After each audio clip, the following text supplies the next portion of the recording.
Hi everyone, welcome to Criminology. Welcome back if you're a returning viewer, and welcome for the first time if you aren't. Hope you enjoy the video today.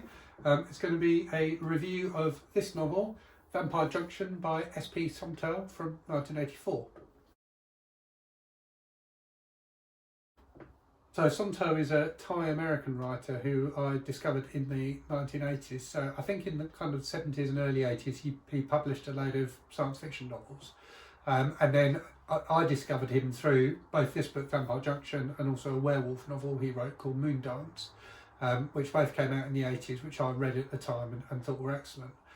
Subsequently, I think his books have fallen out of print, or did for a while at least, although they're now, I think, pretty much all available again. So he's obviously managed to claw back the rights, and he's self-publishing them on Amazon, both in Kindle books and paper books. So what's Vampire Junction about then? As you can probably guess from the title, it's about vampires. As you might be able to guess from the cover, it's about a vampire who's a magician. So in this case, it's a guy called Timmy Valentine, who is a kind of 80s teeny bopper pop star.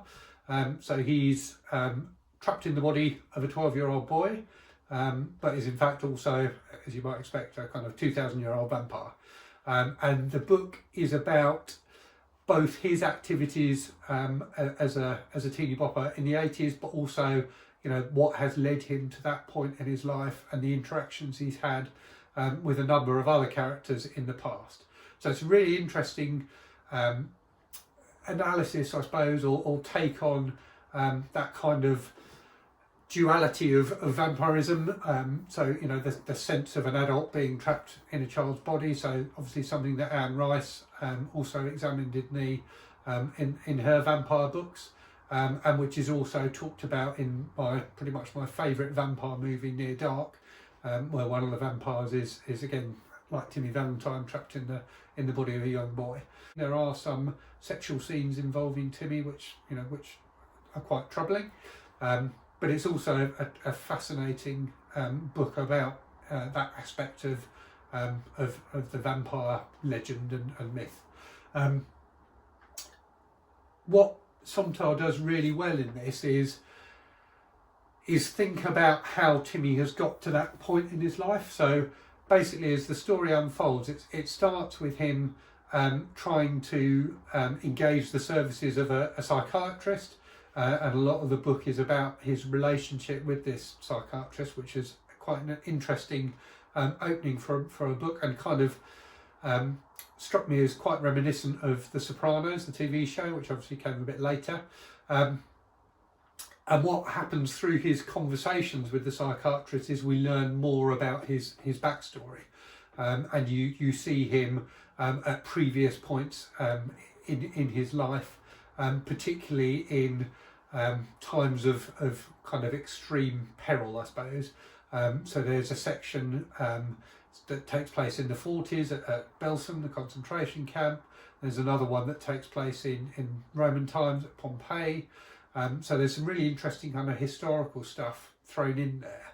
And what really comes out through the book is, whilst Timmy is definitely not a good guy, and is definitely a bloodsucker, a lot of the most horrific and horrible things in the book are things that are committed by humans, either to Timmy or to other other human characters.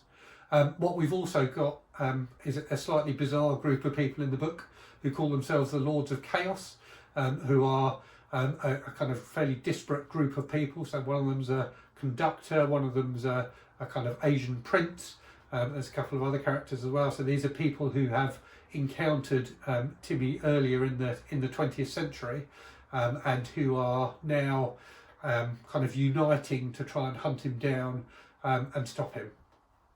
And there's also a really good subplot about a guy whose about a guy whose niece has run away from home, and has ended up in kind of Timmy's wider group. So about him trying to find out what's happened to her, and find her and get her back. So there's a lot of different plots going on in the book, but they all hang together really well. What I would say is, overall, it's a book that almost doesn't feel like it has a plot. So it's one of those books that feels like a series of situations and events rather than a cohesive narrative, and as a result, it has quite a dreamlike quality to it, which I think works really well in horror books. So a lot of it is very nightmarish. There's some some pretty extreme violence in it and some very weird sexual scenes as well. But that taken together with that kind of slightly odd narrative style or slightly disjointed narrative style, it hangs together into something that feels quite hallucinatory and very weird at times. But it really works. I found it a very gripping read. As I say, it's really quite violent. There's definitely lots of adult content in there. There's some quite troubling content in there. Some of the historical stuff in particular is pretty horrible. But as an examination of the kind of vampire myth, it's really interesting. And I think it's a book that's kind of fallen out of the consciousness of the horror community a bit for some reason. I don't really know why. I thoroughly recommend it. Either pick up a copy via Somtow on Amazon, or dig around for an old paperback copy like this one on Goodreads. Sorry, not on Goodreads, or search for an old paperback copy like this one on eBay or 8books. I think you'll really enjoy it if you're into vampires and want to read a slightly different take on them. As ever, I hope you enjoyed today's video. If you've read the book, please let me know in the comments. Please like and subscribe if you've enjoyed this, and look forward to speaking to you again in the future. Cheerio.